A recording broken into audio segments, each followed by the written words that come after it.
Cuttack catering association पक्षरु Barbati stadium निकट रास्तार पखाल छत्रर आयोजन कर जेबेठारु ग्रीष्म प्रवाह जारी रही सेबेठारु एसोसिएशन पक्षरु दैनिक 2000 लोकंक पई जलछत्र माध्यम दही पानी और पानीय जल व्यवस्था करा जाउछि।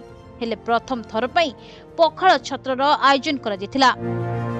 पाखापाखि 3000 लोकंक पई एई बंदोबस्त करा जायथिबा बेले पखाल समेत आमिष और निरामिष को मिसाई अनेक तीयण मध्य सामिल करा जायतिला।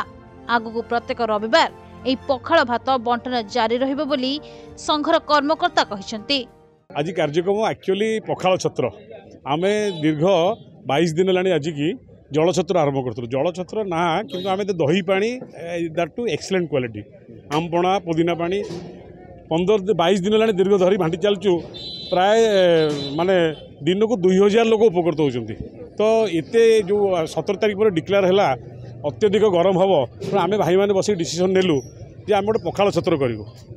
पखाल सहित माछ भजा एवं बड़ी चूरा आलू भर्ता आलू पटल भजा पकुड़ी चिप्स आंब मिठा सबु प्रकार आइटम जेहेतु आम कैटरिंग भाई मैंने समस्त अच्छा सबू कैटरिंग भाई मैंने लगी सक्सेस कर।